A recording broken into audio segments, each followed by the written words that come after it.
Friends మీరు ఎప్పుడైనా ఒకటి గమనించారా? డబ్బులున్న వాళ్ళ దగ్గర ఉండే ఫోను, మన దగ్గర ఉండే ఫోను ఆల్మోస్ట్ సేమ్ బ్రాండ్‌ది ఉంటుంది. సేమ్ యాప్స్ యూజ్ చేస్తూ ఉంటాం. సేమ్ ఇంటర్నెట్ యూజ్ చేస్తూ ఉంటాం. కాకపోతే 5 సంవత్సరాల తర్వాత వాళ్ళ లైఫ్ స్టైల్ అనేది వేరే లెవెల్‌లో ఉంటుంది. కాకపోతే మన లైఫ్ స్టైల్ మాత్రం ఎక్కడేసిన గొంగల్లాగా అలానే నడుస్తూ ఉంటుంది. సో, ఇక్కడ ప్రాబ్లమ్ ఏంటి అని చెప్పేసి మనం ఆలోచించినట్టయితే చాలామంది మొబైల్ ప్రాబ్లమ్ అని చెప్పేసి అనుకుంటూ ఉంటారు. కాకపోతే ఇక్కడ ప్రాబ్లమ్ మొబైల్ కాదు, మైండ్ సెట్. ఫ్రెండ్స్ ఈ వీడియో నేను క్రియేట్ చేయడానికి ఒక పర్పస్ ఉంది. ఇప్పుడు మీరు చూసుకున్నట్టయితే త్వరలోనే సామ్సంగ్ వాళ్ళ S26 అల్ట్రా మొబైల్ కూడా లాంచ్ అవ్వబోతుంది. సో, ప్రజెంట్ నా దగ్గర S25 అల్ట్రా ఉంది. సో దీనికి ఈ వీడియోకి సంబంధం ఏంటి అనేది మీరు వీడియో ఎండింగ్ వరకు చూస్తే అర్థమైపోద్ది. ప్లస్ నేను చెప్పబోయే ఈ వీడియో అనేది మీకు ఇంకా క్లారిటీగా అర్థం కావడానికి ఒక 2, 3 ఎగ్జాంపుల్స్ చెప్తాను చూడండి. రవి అండ్ కిరణ్ అని చెప్పేసి ఇద్దరు ఫ్రెండ్స్ ఉంటారు. ఇద్దరికి కూడా 30,000 రూపాయల సాలరీ ఉంటుంది. సో ఇందులో రవి గురించి మాట్లాడినట్టయితే iPhone 17 కొనుక్కోవాలని చెప్పేసి కోరిక ఉంటుంది. సో దీంతో పాటు అతను ఏమన్నాడంటే ఐఫోన్ కెమెరా అనేది చాలా తోపు కెమెరా అని చెప్పేసి అన్నాడు. దీంతో పాటే వాళ్ళ ఫ్రెండ్స్ గ్రూప్లలో కూడా ఆల్మోస్ట్ అందరి దగ్గర iPhone 17 ఉంది. దీనికి తోడు ఫ్లిప్కార్ట్లో, అమెజాన్లో ఆఫర్స్ వచ్చేసరికి ఫోమో క్రియేట్ అయిపోయి అతని దగ్గర ఉన్న ఫోన్ అనేది ప్రాపర్గా పనిచేస్తున్నా సరే iPhone 17 అనేది అతనికి యూజ్ అవుతుందా లేదా అనేది ఆలోచించకుండానే నెలకి 3,500 రూపాయలు ఈఎంఐ పెట్టి iPhone 17 అయితే కొనుక్కున్నాడు. సో ఇలా middle class buying mind set ఉంటుంది. ఇక కిరణ్ గురించి మాట్లాడినట్టయితే ఇతనికి రిచ్ బయింగ్ మైండ్ సెట్ ఉంటుంది. వాళ్ళ గ్రూప్లో అందరి దగ్గర iPhone 17 ఉంది కాబట్టి ఇతనికి కూడా iPhone 17 కొనుక్కోవాలని చెప్పేసి కోరుకుంటుంది. కాకపోతే ఇక్కడ కిరణ్ ఏం చేశాడు, ప్రజెంట్ నా దగ్గర ఫోన్ బాగానే పనిచేస్తుంది కదా, ప్లస్ దీనికి తోడు మనం ఎవ్రీ మంత్ 3,500 రూపీస్ ఈఎంఐకి పే చేయాల్సి ఉంటుంది. 3,500 రూపీస్ ఈఎంఐకి పే చేసే బదులు నేను ఒక డిజిటల్ మార్కెటింగ్ కోర్స్ కొనుక్కొని నేర్చుకుంటే బాగుంటుంది కదా అని చెప్పేసి కోర్సు కొనుక్కున్నాడు, నేర్చుకున్నాడు. ఇలా నేర్చుకున్న కోర్స్ కారణంగా ఆఫ్టర్ 6 మంత్స్ ఇతను ఫ్రీలాన్సింగ్ చేయడం స్టార్ట్ చేశాడు. ఇతని ఇన్కమ్ అనేది పెరగడం స్టార్ట్ అయిపోయింది. ఎవ్రీ మంత్ ఇతనికి రవితో పోల్చుకున్నట్టయితే 15,000 ఎక్కువ రావడం స్టార్ట్ అయిపోయింది. సో ఇప్పుడు కిరణ్ ఏ స్టేజ్కి వెళ్ళిపోయాడు అంటే ఈఎంఐలో కాకుండా డైరెక్ట్ నెట్ పే చేసి ఐఫోన్ కొనుక్కునే స్టేజ్కి వెళ్ళిపోయాడు. సో ఇక్కడ problem phone, EMI, digital course ఇవన్నీ కాదు. ఇక్కడ ప్రాబ్లం మన mind set. Middle class buying mind set ఎట్లా ఉంటుంది అంటే కొత్త ఆఫర్స్ ఏమైనా వచ్చాయా, డిస్కౌంట్ ఎంత ఉంది, కొత్త ఫోన్ లాంచ్ అయిందట కదా, దాంట్లో 200 మెగాపిక్సెల్ కెమెరా ఉందా, 300 మెగాపిక్సెల్ కెమెరా ఉందా, ఫ్రెండ్స్ లో అందరూ ఏ ఫోన్ యూస్ చేస్తున్నారు, సామ్సంగ్ S26 అల్ట్రా లాంచ్ అవ్వబోతుంది అంట కదా, దాన్ని కొనేయాలి, ఇలా నడుస్తూ ఉంటుంది. వీళ్ళు emotion plus FOMO plus excitement లో డెసిషన్ తీసుకుంటూ ఉంటారు. అదే రిచ్ మైండ్ సెట్ గురించి మాట్లాడినట్టయితే ప్రజెంట్ ఇప్పుడు నేను కొనుక్కోబోయే ఫోన్ అనేది నా వర్క్ కి యూజ్ అవుతుందా లేదా, ఫోన్ తీసుకుంటే నా అవుట్పుట్ అనేది ఇంప్రూవ్ అవుతుందా లేదా, లాంగ్ టర్మ్ ROI ఎలా ఉంటుంది, అదే రిటర్న్ ఆన్ ఇన్వెస్ట్మెంట్ ఎలా ఉంటుంది, ఇప్పుడు నేను తీసుకున్న ఈ ఫోన్ అనేది ఇన్కమ్ జనరేట్ చేసిస్తుందా లేదా, logic plus utility plus future value మీద డిపెండ్ అయ్యి వీళ్ళు డెసిషన్ తీసుకుంటారు. మిడిల్ క్లాస్ వాళ్ళు ఫీచర్స్ చూస్తే, రిచ్ యూజర్స్ ఫంక్షన్స్ చూస్తారు. ఇంకో ఎగ్జాంపుల్ చెప్తాను చూడండి. రాజ్ కుమార్ అండ్ అజయ్ అని చెప్పేసి ఇద్దరు సాఫ్ట్వేర్ ఇంజనీర్స్ ఉన్నారు. సో ఇప్పుడు ఇక్కడ అజయ్ గురించి మాట్లాడినట్టయితే అంటే ఎవ్రీ ఇయర్ సామ్సంగ్ వాళ్ళు ఒక ఫ్లాగ్షిప్ ఫోన్ లాంచ్ చేస్తారు కదా, ఆ flagship phone కొనుక్కునేవాడు.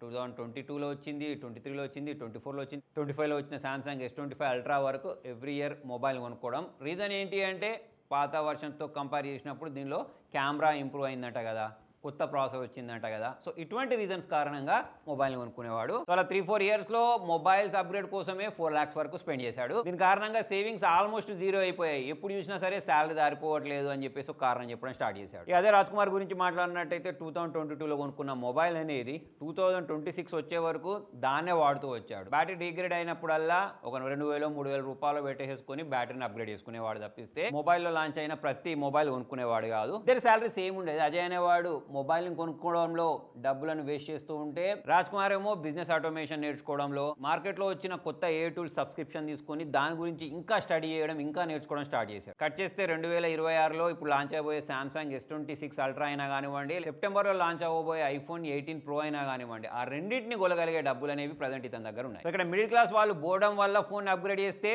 Rich users break down వల్ల ఫోన్ అప్గ్రేడ్ చేస్తారు. అంటే వాళ్ళ దగ్గర ఫోన్ అనేది సక్రమంగా పనిచేయనప్పుడు మాత్రమే రిచ్ మైండ్ సెట్ ఉన్న వాళ్ళు ఫోన్ అప్గ్రేడ్ చేసుకుంటారు. అదే middle class buying mind set ఉన్న వాళ్ళు ఏం చేస్తారు, మార్కెట్లో ఏ కొత్త ఫోన్ వస్తే దాని ఫోమో కారణంగా మొబైల్ కొనుక్కోవడం, వాళ్ళ దగ్గర ఉన్న ఫోన్ అనేది ప్రాపర్గా నడుస్తున్నా సరే కొత్త ఫోన్లో 200 మెగాపిక్సెల్ వచ్చిందనో, కొత్త ప్రాసెసర్ వచ్చిందనో, వాళ్ళ దగ్గర డబ్బు లేకపోయినా సరే ఈఎంఐలో ఫోన్లు కొనుక్కుంటూ ఉంటారు. ఫ్రెండ్స్ మీ అందరికీ ఒక క్వశ్చన్, మీ లాస్ట్ ఫోన్ అనేది మీరు ఎందుకు అప్గ్రేడ్ చేశారు అనేది ఒకసారి హానెస్ట్గా థింక్ చేయండి. నెక్స్ట్ ఎగ్జాంపుల్ మీకు స్పెండింగ్ ప్యాటర్న్ గురించి చెప్తాను చూడండి.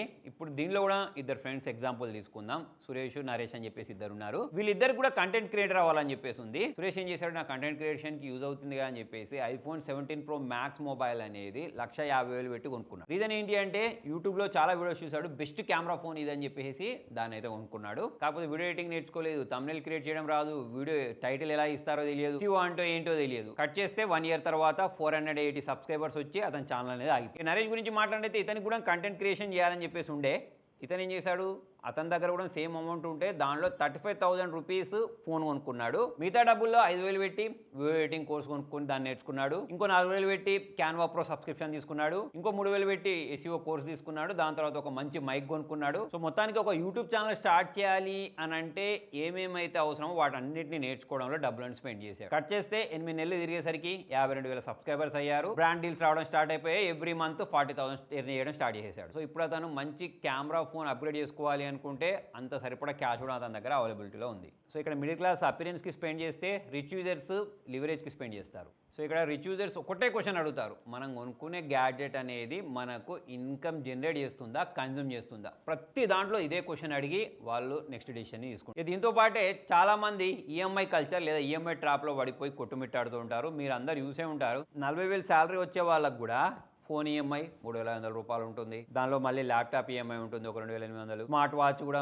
ఈఎంఐలోనే కొనుక్కుంటారు. ఇయర్ బడ్స్ కూడా ఈఎంఐలోనే కొనుక్కుంటారు. సో ఇవన్నీ ఎందుకు అని అంటే సోషల్ మీడియాలో పోస్ట్ చేయడానికి, మేము రిచ్, మేము బాగానే ఎర్న్ చేస్తున్నాం అని చెప్పేసి చూపించుకోవడానికి మాత్రమే వీళ్ళు ఇటువంటి గ్యాడ్జెట్స్ని కొంటూ ఉంటారు. రిచ్ మైండ్ సెట్ వాళ్ళ థింకింగ్ ఎలా ఉంటుందో తెలుసా?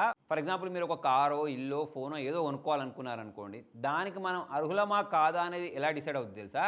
ఆ వస్తువుని మనం 2 సార్లు కొనలేకపోతే ఒక్కసారి కూడా కొనుక్కోవద్దు అనే మైండ్ సెట్ తోటి వీళ్ళు నడుస్తూ ఉంటారు. ఇంతకుముందు లాగా వాళ్ళు 40,000 శాలరీ వస్తే ఈఎంఐ ట్రాప్లో పడిపోరు, క్యాల్కులేషన్ చేస్తారు. ఇంతకుముందు నేను చెప్పినట్టు స్మార్ట్ ఫోన్ కట్టే ఈఎంఐ అమౌంట్, స్మార్ట్ వాచ్ కట్టే ఈఎంఐ అమౌంట్, ఇయర్ బడ్స్ కట్టే అమౌంట్, వీటన్నిటిని కలెక్ట్ చేసి వాళ్ళ మైండ్ సెట్ కారణంగా 5 years పాటు ఎస్ఐపి చేస్తారు. 12% రిటర్న్స్ వచ్చినా సరే వాళ్ళకు 5 years తర్వాత వాళ్ళ దగ్గర 6,83,000 ఉంటుంది. దానికి మిడిల్ క్లాస్ మైండ్ సెట్ ఉన్న వాళ్ళు ఈఎంఐ ట్రాప్లో పడిపోతే, రిచ్ మైండ్ సెట్ ఉన్న వాళ్ళు క్యాష్ ఫ్లోతో వాళ్ళ లైఫ్ స్టైల్ని బిల్డ్ చేసుకుంటారు. దీంతో పాటు చాలా మంది ఈ టెక్నాలజీ ట్రాప్లో కూడా పడిపోతూ ఉంటారు. రోజుకి 4-5 గంటలు స్క్రాలింగ్ చేసుకుంటూనే జీవితం గడిపేస్తూ ఉంటారు. దీంతో పాటు చాలా మంది యూత్ని మీరు గమనించే ఉంటారు. టెక్ మనని యూజ్ చేస్తుందా లేదా మనం టెక్ని యూజ్ చేస్తున్నామా అనేది తెలియకుండా వాళ్ళు ఒక డోపమిన్ ట్రాప్లో పడిపోతూ ఉంటారు. గంటలు 4-5 hours రీల్స్ చూసుకోవడంలోనే టైంని స్పెండ్ చేస్తూ ఉంటారు. ఫ్రెండ్స్, టెక్ మిమ్మల్ని యూజ్ చేస్తుందా, మీరు టెక్ని యూజ్ చేస్తున్నారనేది తెలుసుకోవడానికి ఇప్పుడు నేను చెప్పబోయే ఈ స్టెప్స్ని ఫాలో అవ్వండి. దీనికోసం మనము స్క్రీన్ ఆన్ టైం లేదా డిజిటల్ వెల్బీయింగ్ యాప్ ఓపెన్ చేసి సోషల్ మీడియాలో మీరు ఎంత టైం స్పెండ్ చేస్తున్నారు, ప్రొడక్టివిటీ యాప్స్ మీద ఎంత టైం స్పెండ్ చేస్తున్నారు అనేది చూడండి. సోషల్ మీడియా యాప్స్ అనేవి ఎక్కువ యూజ్ చేసి ప్రొడక్టివిటీ యాప్స్ అనేవి తక్కువ యూజ్ చేస్తే